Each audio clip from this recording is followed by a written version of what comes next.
secrets they repeat, a shadowed figure with eyes full of lies, hiding truths in the shadows where no one dares to pry. Uncover the truth, let the lies come undone.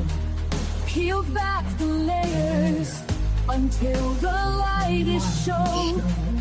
Uncover the truth, let the shadows run. Break free from the chains and find the sun. Uncover the truth in the dead of the night, where secrets lie hidden like a whispered bite. Uncover the truth in the dim of the light, where betrayals take root in the heart of the fight. In the rain-soaked streets, under the moon's pale light, a crime unfolds with a twisted, sinister mind. A knife in the dark, a scream that rings clear. Betrayal's cold hand in the heart of the deer. Through the fog and the mist, the truth we must see. In the shadows we find the answers we need. Uncover the truth, let the lies come undone. Peel back the layers until the light is shown. Uncover the truth, let the shadows out. Break free from your chains and find the sun. Uncover the truth in the dead of the night, where secrets lie hidden like a whisper bite. Uncover the truth in the dim of the light, where betrayals take root in the heart of the fight.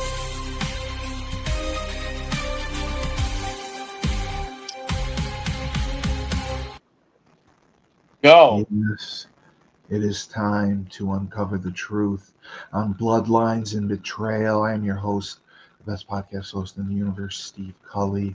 And with me, as always, because it's go time, Coach Schumann on his cell phone in green screen. Coach Schumann. Hello. We are going to be talking about what everyone is talking about in the crime world right now, the trial of children's book author, real estate mogul to an extent, Kouri Richins. Kouri was charged with aggravated murder, attempted aggravated murder, and 2 counts of insurance fraud and forgery. And this happened in she wasn't charged until 2023, May of 2023. Her husband, Eric Richins, died from a lethal fentanyl overdose, which was found in his system. And Kouri claimed that he never took drugs, never took fentanyl, or anything like that. The prosecution had pretty much stalled out under the investigation for quite some time. And then there was also the issue of Eric Richins' estate. So in 2020, Eric removed Kouri as the beneficiary of his $500,000 life insurance policy. And he also created a will and trust, which he put his sister as the executor of. He met with an estate planning lawyer because he wanted to protect himself from recently discovered abuse, basically, and misuse of his finances. So Kouri Richins wanted financial independence.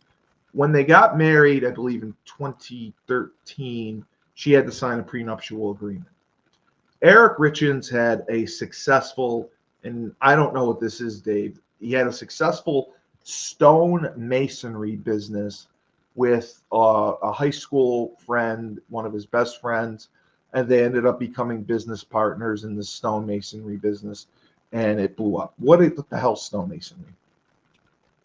Stone masonry. So it's like when you see like when someone has a barbecue in the backyard, they have like all that kind of stone The bricks and stuff oven. under it? Yeah, that would be stone masonry. Or And you it, might see stones. You might see stones when you go to like a pool. Might have yeah, them. and it's that lucrative of a business. Yeah, or the base of a house. Wow. Yeah.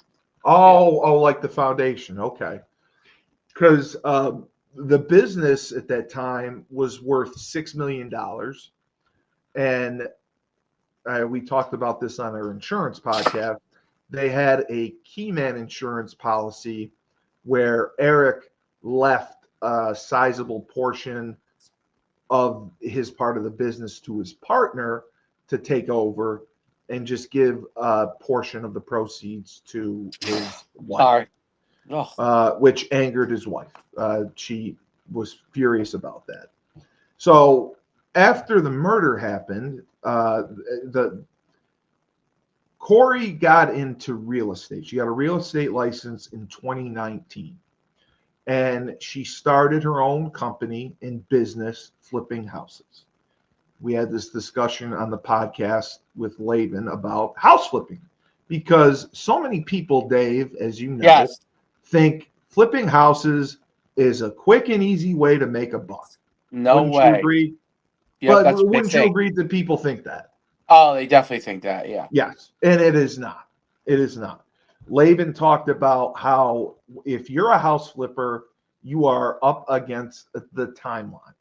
The second you buy the property, you have to do renovations immediately, and you have to get it done and on the market as fast as possible because the real estate market fluctuates so much. And if one thing goes wrong during a flip, if the floor guy can't get his products on time, then the walls can't be repainted, and this and that. It has a domino effect, and it throws off your timeline and it increases your costs. So she was doing this and not doing a great job. She was not profiting off many of her flips. So to obtain a loan in 2021, Richins submitted a falsified bank statement to a financial institution using bank balance details and transaction descriptions from her husband's company. When a bank representative flagged that her credit appeared lower than expected, she said she was in the process of separation from her husband. And she obtained several loans this way, and it ended up being $250,000 in total loans that she took out, or money that she took from her husband because of this. She was using it obviously to spend on renovations to flip houses. Right. Right. Right. Yeah. And the other thing she took out, which was something I never heard of. Have you heard of a hard money loan? A hard money loan. Yes, but I can't. I don't know what it means. Okay, I have never heard of it. So I was asking Laban about it. A hard money loan is if you take a loan out basically through somebody private, a private person, investor, whatever. Now, the way it's done is they will give you the money. There is much less regulation. They don't do background checks. However, the interest rate is through the roof. It can be 16%, whatever. She took out several hard money loans, and I can say one of them she took out for $60,000, and she was going to have to pay back $80,000 within a year. And I'm like, why in the hell would anyone do that? She took out several of these, and she was paying around, $2,000 a week for some of these loans. She had $300,000 in overdrafts in her bank account because of this. Laban and Ned Von had said some people will take out hard money loans if they believe that they can get the project done fast enough, the house flipped, make the money off the profits to pay it back. That's Got usually, it. Yeah. but it's not really something you should do. And when you see how often she did it, and that's why she was charged with the fraud. She also took out several life insurance policies, term life insurance policies, as I learned, and they claimed that she forged his signature on the documents. Now, they had a handwriting expert testify that the handwriting was not the husband, Eric Richins, but he could not definitively say that it was Kouri Richins' handwriting. So the defense had moved to have that charge dismissed because you can't say that she wrote it. Now, they had reason for motive and all that, but they're saying, you know, if she didn't sign the document, that's not fraud. It seemed more like a circumstantial case. The key witness was the housekeeper, Carmen Lauber. Okay. The toxicology report showed that Eric had a high dose of fentanyl in his bloodstream and stomach. He had hydrocodone, and he also had Seroquel. Seroquel, I know because I used to take it. Seroquel is an antipsychotic, but it is also prescribed off-label for sleep. I used to take it for sleep purposes. So he had that in his system, and that I believe may have been prescribed to Kouri. The alcohol in his system was very, very minute. So, you know, the prosecution's theory that she poisoned his drink with fentanyl was tough to see because he didn't have enough alcohol in his system to basically say that he had really a full drink or a lot to drink. I think it was like 0.01, maybe 0.02. It was a very, very low amount. So the drug deals, Carmen Lauber, Kouri asked her, she said, listen, I have an investor. He's looking for pain meds. Can you get them? And I believe she knew her housekeeper, Carmen Lauber, had a history of drug addiction, abuse, multiple felonies. She was in drug court at the time. So Carmen had a contact. She reached out. And the first time she got hydrocodone. Got him, brought him back, whatever. Then there was another purchase, I believe in January, late January, early February. Kouri asked for more.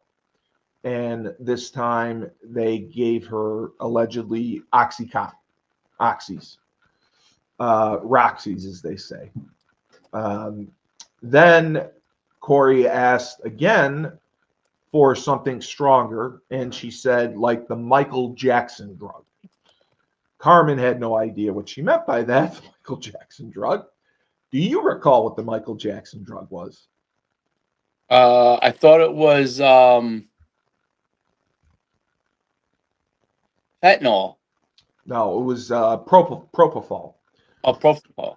Propofol is not given by prescription. It is basically used in doctor settings, like if you get a colonoscopy, something like that. It just puts you to sleep.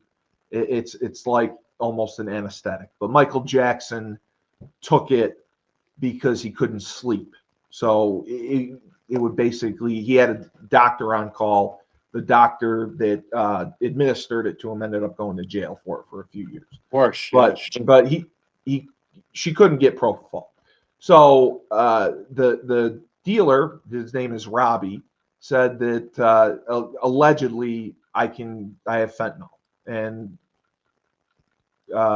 Carmen told Kouri this. Kouri said, fine, get it. So this is where the discrepancies come in.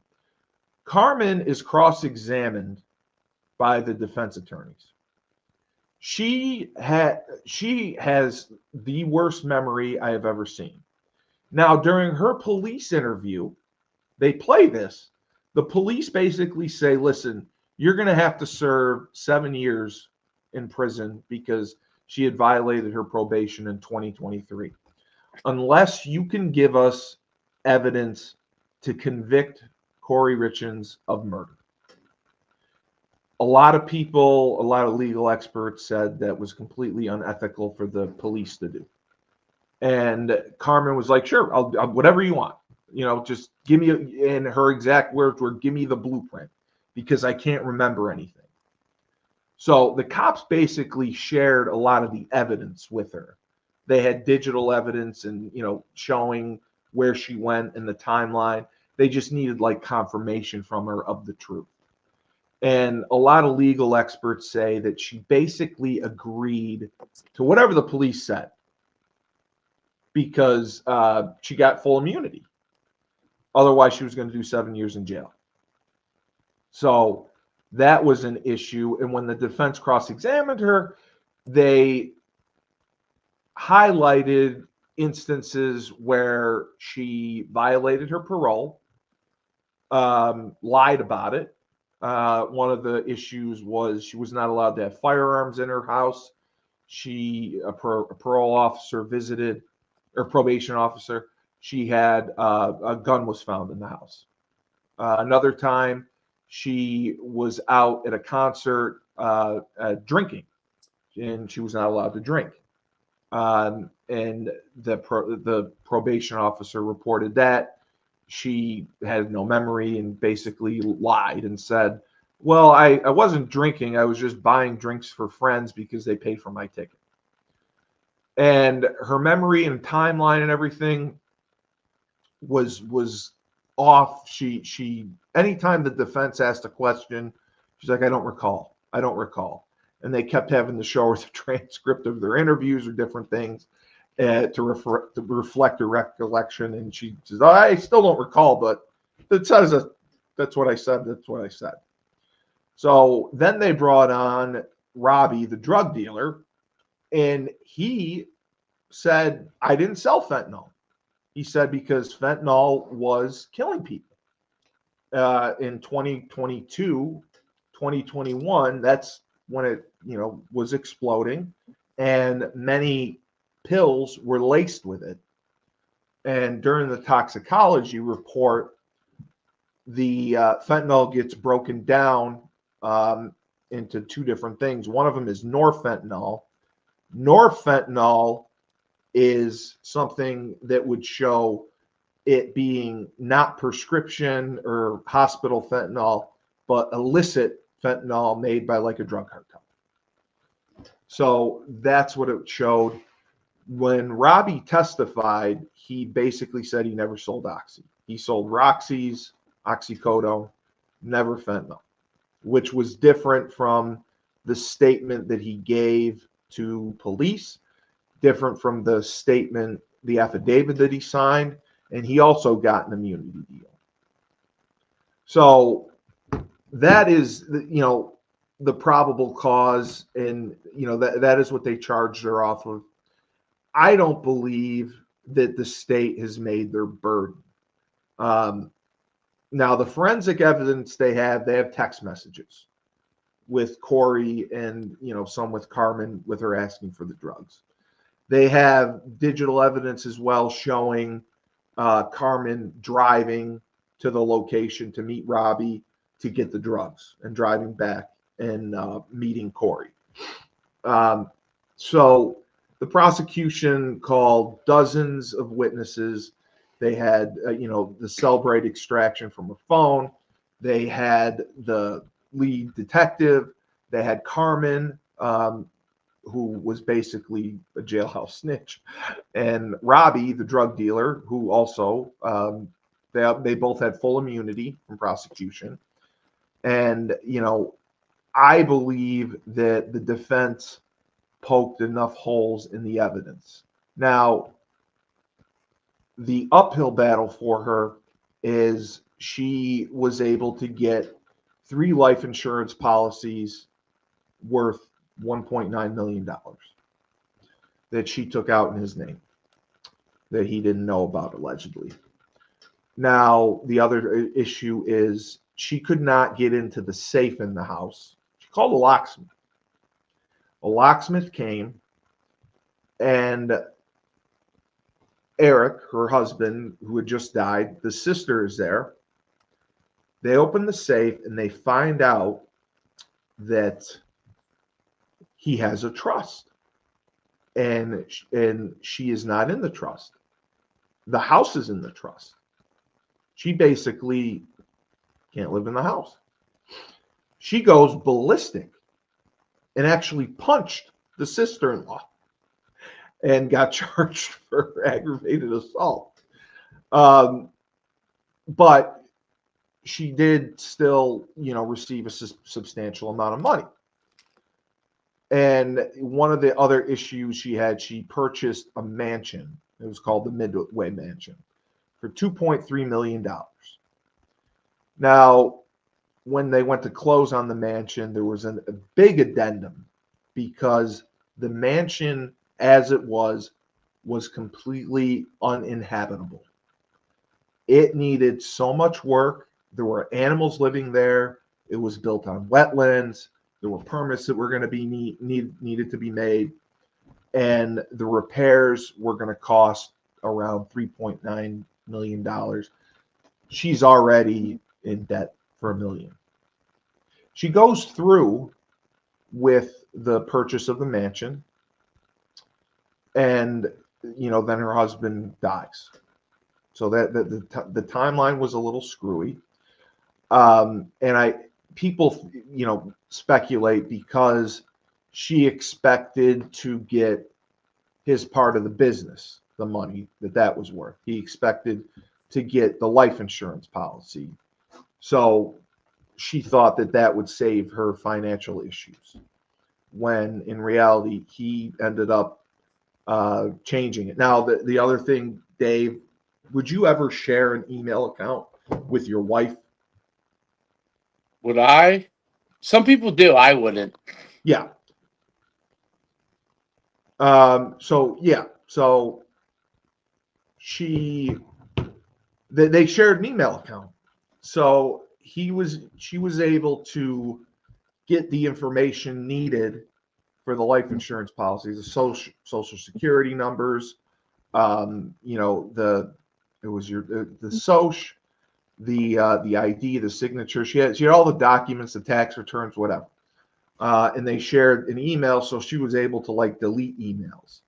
But there was one instance in one day, the beneficiary on the life insurance policy, she had New York Life, I believe, and you can log in with a client ID online, whatever, client ID and password. So the husband saw that she changed the beneficiary to herself. He changed it back to his sister within minutes. So they found that out, and she didn't know. So a year goes by, nothing really happens. Carmen gets caught violating parole. Kouri, while this all is happening, writes a children's book about, I think it was titled, "I'm Still With You." And it was about how to help children deal with the loss of a parent. And basically, it was like the child who would see an angelic version of his father all the time. And it was trying to say, I'm always with you. And she went on the news in Utah to promote this book. She asked to go on. She had newspaper articles written about it. That was suspect as hell. I mean, would you do something like that? I mean, people deal with grief differently. I get that. But trying to monetize off the death of your husband, weird is the word I would use. Isn't it strange that you would do that? So they had the detective testify, and he was the final witness yesterday. He was very combative with the defense. And the prosecution pointed out no fentanyl was found in the house. No fentanyl, and he's like, no fentanyl was found on Eric, the husband. And he's like, well, except in his belly. Nobody knows how it was taken. He's like, well, I know it was ingested. He's like, well, you guess it's ingested. It's not speculated. It's speculation. and you can't say for sure the fraud because your own handwriting expert didn't prove it, and your witness, the drug dealers, can't even agree on what they got. You can't even prove that Carmen bought fentanyl from Robbie. Robbie claims he never sold fentanyl and testified to it. Carmen couldn't remember the day of the week. And when interviewed, you told her, listen, you're basically getting a get out of jail free card. And we're gonna get you immunity, otherwise you're gonna serve 7 years, you lose drug court. And she said, just tell me what you need. And then she didn't want to write, you have to write down details. And she wouldn't write anything down. She's like, can you write it down for me? And her reason she gave was because she didn't want other inmates seeing her write. They met with Carmen 10 times for interviews. And the police officer, the investigator, basically said, when you're dealing with addicts or people who sell drugs, they always try to minimize what they've done. They try to minimize their impact on the situation. And as we met with her, she gave us more, and she gave us more, and she gave us more. But, all they had really is the forensic proof of poisoning and the toxicology that showed an extremely large fentanyl present in Eric Richins' system. So they can't really say when it was administered. They can't particularly say how it was administered. Their theory also is he got sick on Valentine's Day and had an allergic reaction, and they had to use an EpiPen. And when they went out with friends, they joked, Eric joked, yeah, Kouri was trying to kill me. I had an allergic reaction, needed an EpiPen. So that is why they charged her with attempted murder, because of that situation, which is entirely hearsay. She's a. Oh, she's batshit crazy. Punching the sister-in-law was amazing. I can't believe she did that. Getting a locksmith to come and drill through the safe, couldn't believe that either. But I try to look at it from my perspective. I'm not married or anything. You're married. If something happened and you found out your wife had ended up changing things, put things in a will, in a trust, and named her brother or cousin or whoever as, the executor of that will, would that anger you and upset you if you didn't know?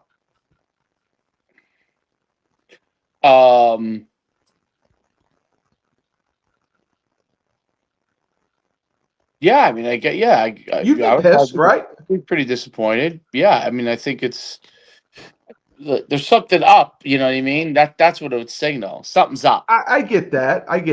But I can understand her anger. But see, the way I look at it, I think she was in financial constraints. She was money hungry. They allowed this conversation to come in. They went on a family vacation with Eric's partner in the stonemasonry business. And Kouri told the wife of the husband's partner that, she's thought about divorce and she can't do it because he has a prenuptial agreement and she's not financially independent, but she'd like to get that way. And that was in 2019. I don't think that should have been admitted. The judge admitted it. But it showed she went back. The friend even testified that she went back. She got her master's degree. She got a real estate license. She started her own business, and she was proud of her. But she was not very good at flipping houses. And, she took money from her husband's account. And she was not good at managing money. The drug deals are suspect, but again, it's circumstantial.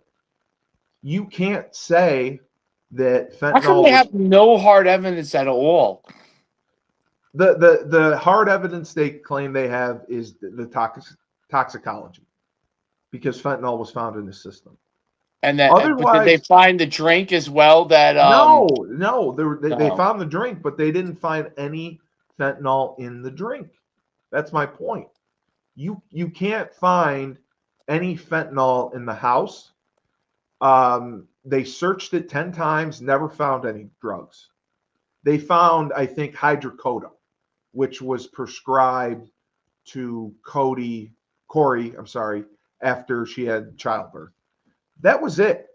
So that's why I say, okay, yeah, I think she was devious, No not a doubt. great person with managing money, taking money out of her husband's account, taking out loans against her husband's business. That's devious. That makes her a see you next Thursday. That doesn't make her a murderer. And I don't think that if you're asking me, and I watched almost all the trial when I could, if I was in that jury and, I had to vote, I do not think I could vote guilty beyond a reasonable doubt, because I find reasonable doubt everywhere. And so the surprise was yesterday, the lead detective was the prosecution's final witness. The defense rested. They did not call a single witness. And that only happens in cases where they feel that things went tremendously well. The state didn't meet their burden, and we don't even need to put on a defense. So that was a shock, because the trial was expected to go another week. So the defense rested. Today, they're meeting to go over how they're going to give the jury instructions. Tomorrow, I believe they're going to officially rest in front of the jury. Monday, they'll do closing arguments, and then the jury will deliberate. So, from everything that I have shared with you, could you vote? Evidence-based? Am I being evidence-based? I'm not. Yeah, I'm saying going by the evidence. I'm not saying going by what you think of her as a person. If you think she did it, I'm saying going by the evidence and what we know. Like I said, They have Carmen, fingerprints or anything, or 10 interviews. She was very inconsistent, has a horrible memory. Robbie, the drug dealer, claimed he never sold fentanyl. Fentanyl was never found at the house. No pills were even found at the house besides the hydrocodone. And, the financial thing with the life insurance policy being changed, her punching the sister-in-law, him setting up the will and trust. And they had digital evidence and text messages and all that showed that she asked for drugs, and the digital evidence showed where they went.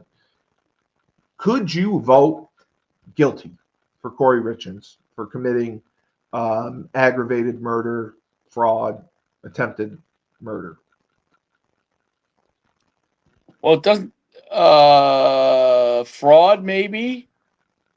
So you would go with fraud. Attempted murder could be. I might try to. I don't know if you can convict her though. That's what I'm saying. Like, for the attempted murder, all they have is this story that he got sick and because he ate a sandwich, had an allergic reaction, and had to use an EpiPen, and he had allergies. And they told the story jokingly at a Valentine's Day dinner with friends, where Eric said, "Yeah, Kouri was trying to kill me." Well, circumstantial evidence cannot give someone a guilty. Circumstantial evidence is like putting together a puzzle. You have to put the pieces together to have enough to say it's legit to convict. But without finding any fentanyl, without finding any fentanyl paraphernalia in the house, and you're trusting statements from Carmen Lauber, who lied and lied and lied. She lied on the stand. She lied during her interviews. I don't think she's credible at all. Other people think she is. Robbie,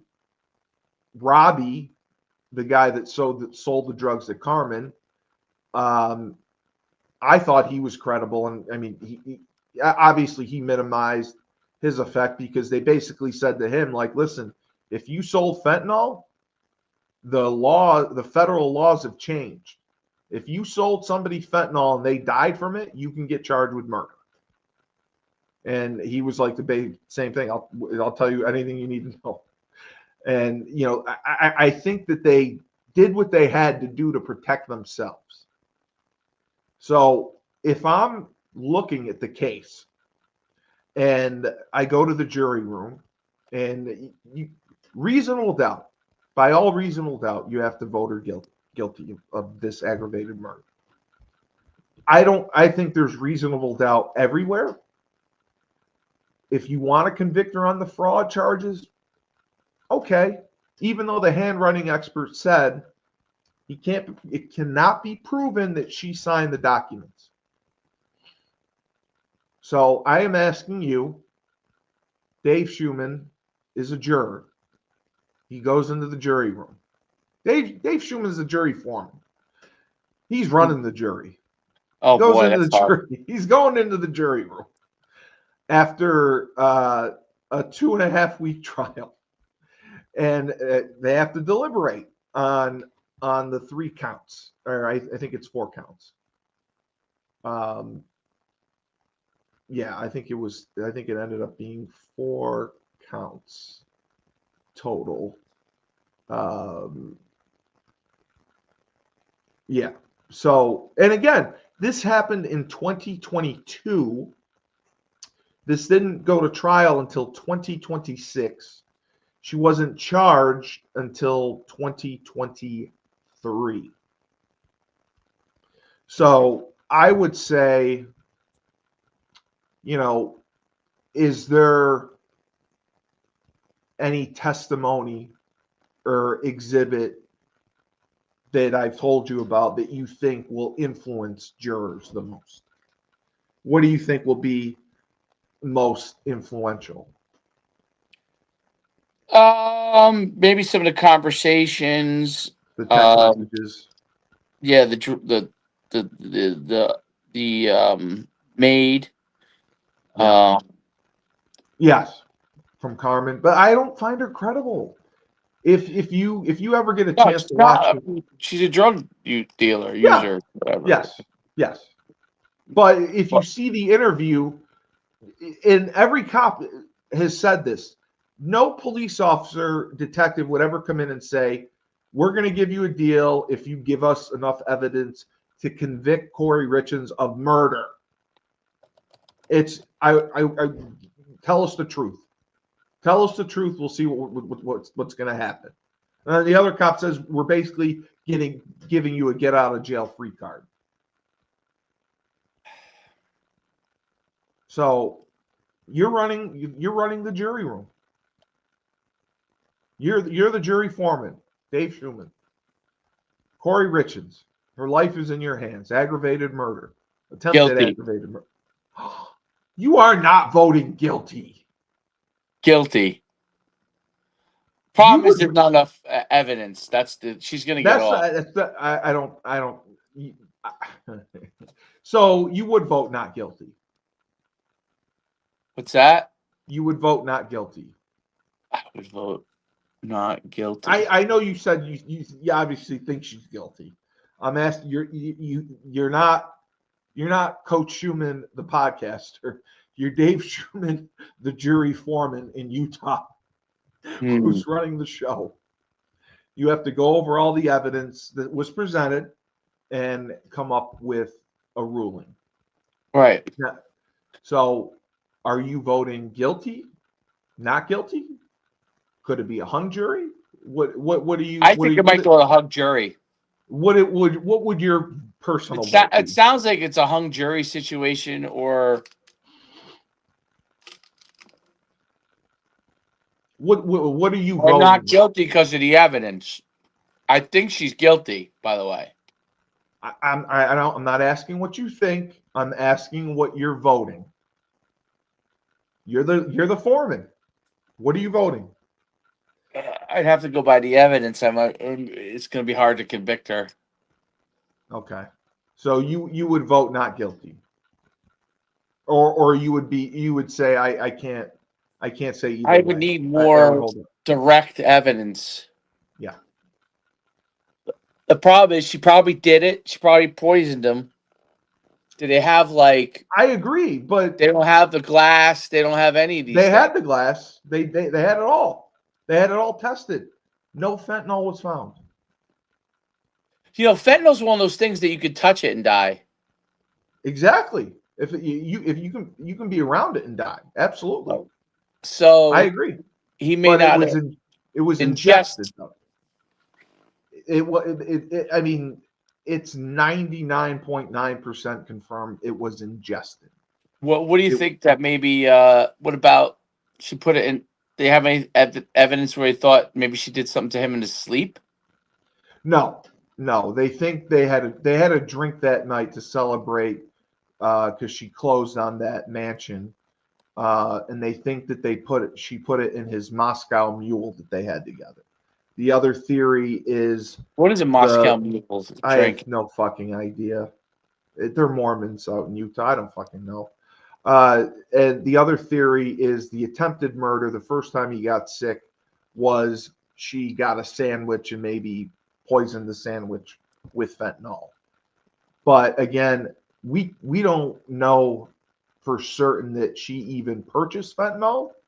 She never even asked for fentanyl. The only person who mentioned fentanyl allegedly was Carmen, the San housekeeper. Diego? No. The housekeeper said, I can get fentanyl. And Kouri said, sure, go ahead and get it. But Kouri never asked for it, and there's no proof that she ever got it. And the drug dealer even said, the only thing I sold was oxys. I wouldn't touch fentanyl. So that is why I am saying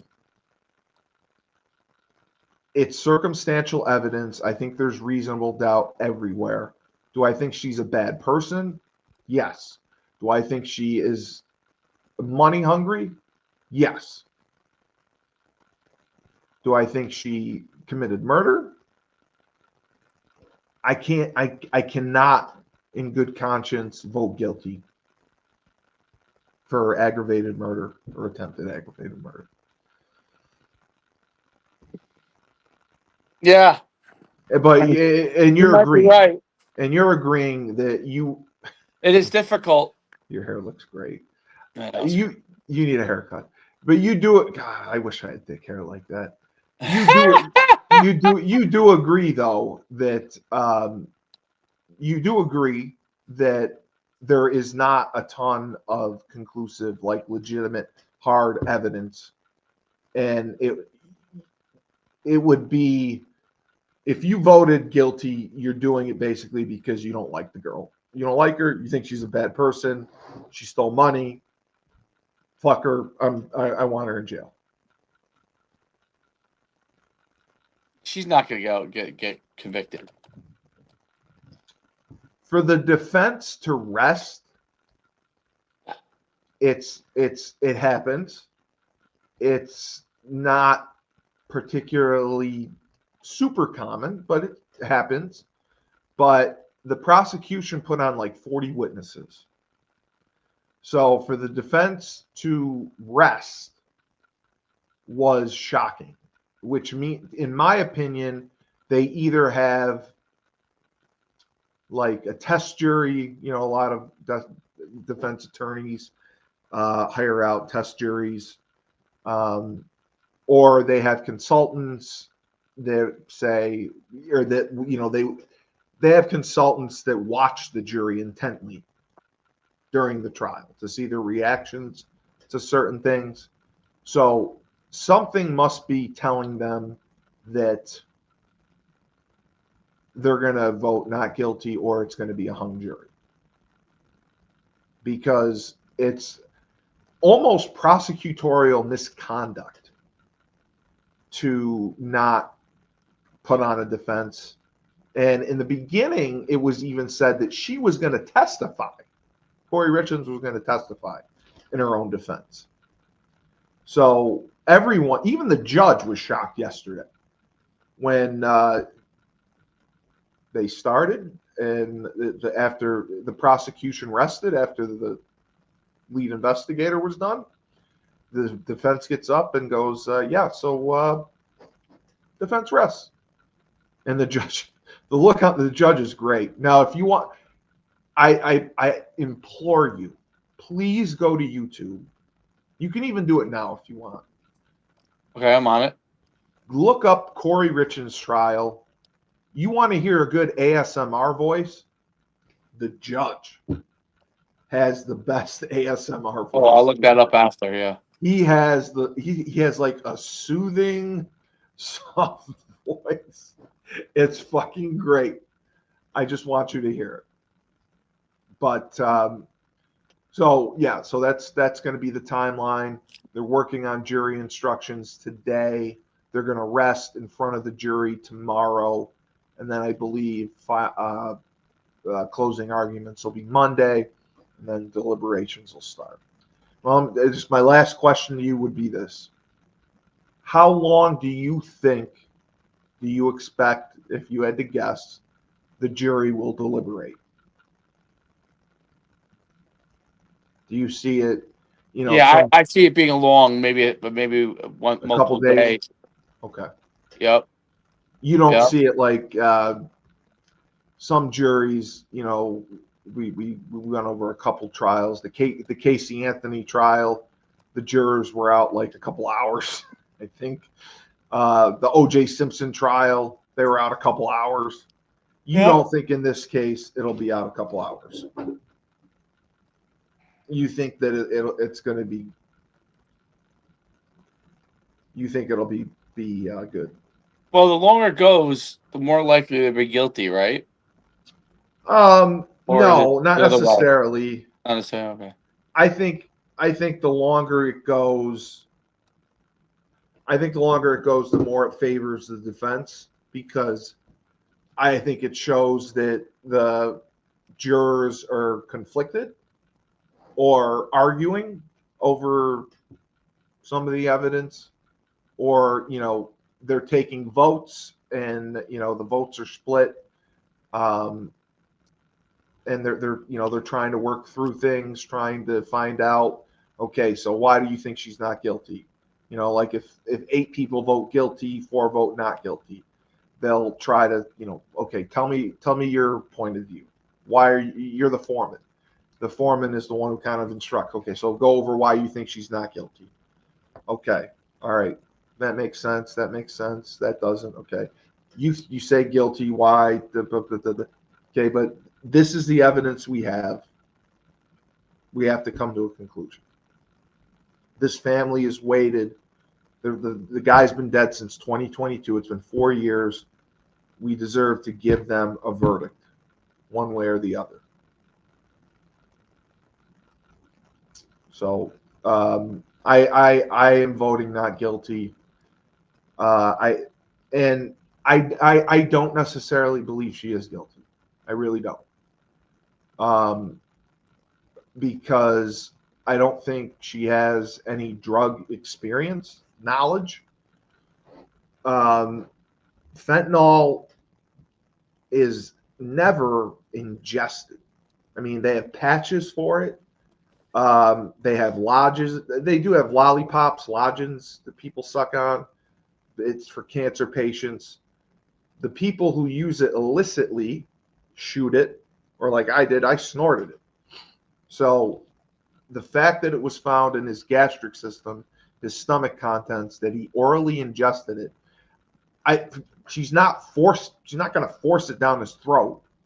Now they say, yeah, she made prepared meals and the drink or whatever.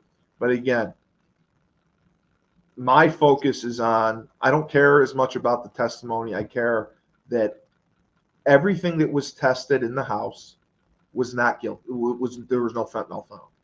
And the one thing that they should have done that they never did, because Kouri then comes out and claims, they did weed gummies together and Eric did use drugs from time to time.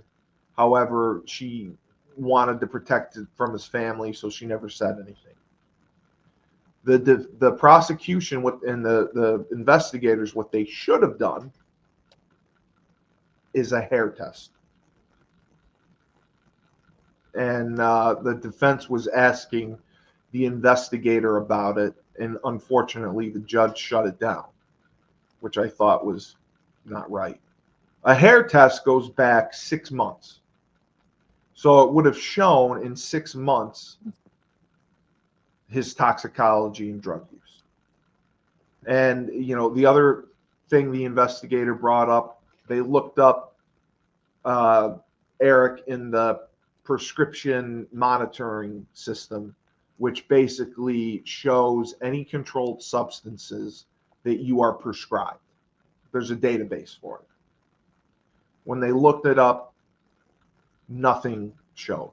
It showed Eric Richins was never prescribed any opioid, any controlled substance in like a 5-year period.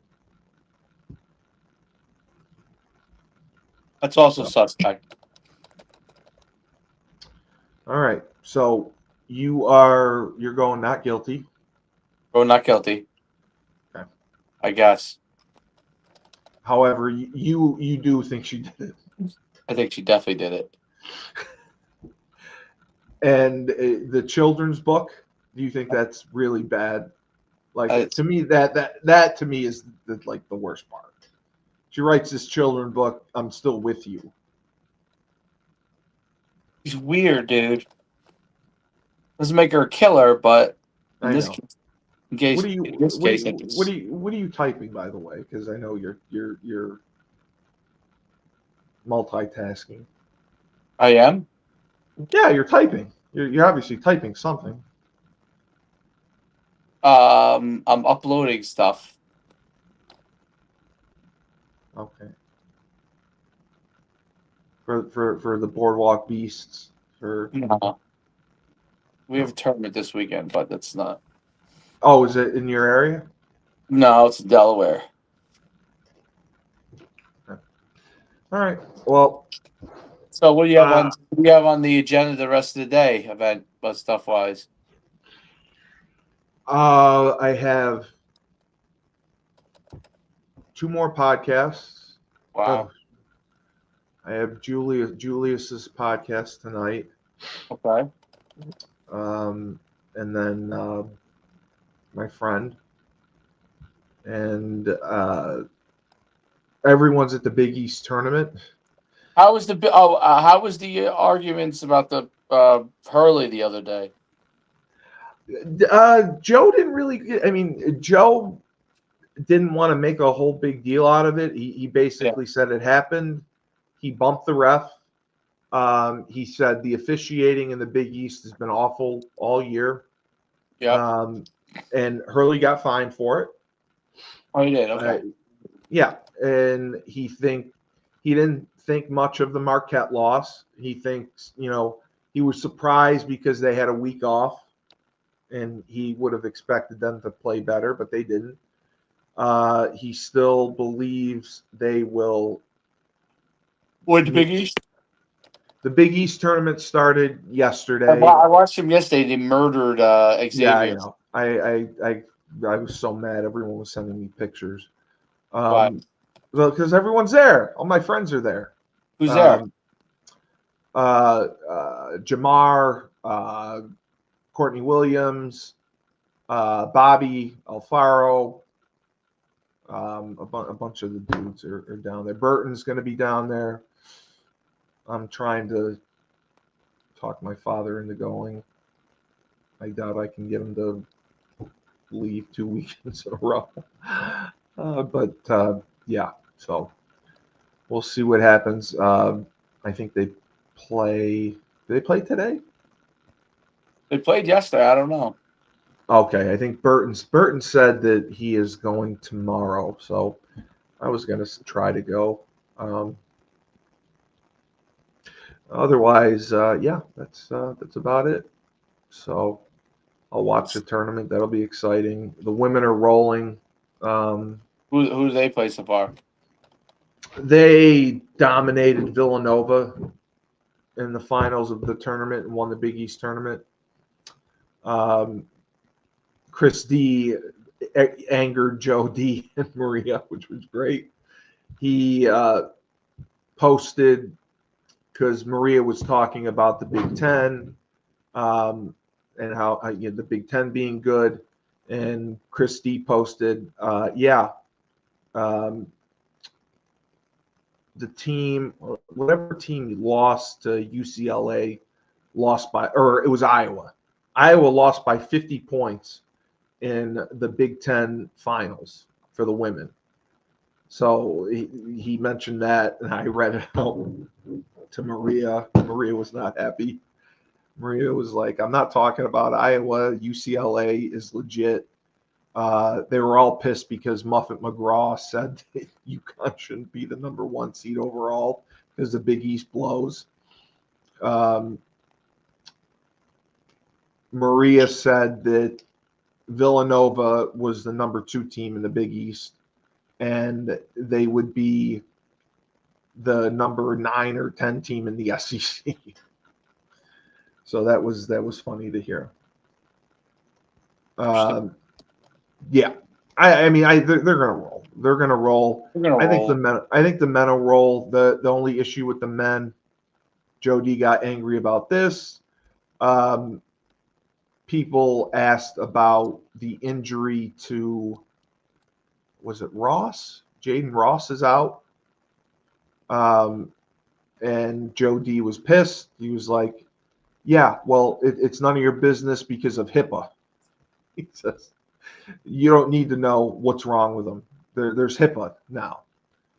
I'm like, I was just like, well, they do like NFL reports, like he's out with a knee injury or this and that. I'm like, but UConn didn't say what he was out for.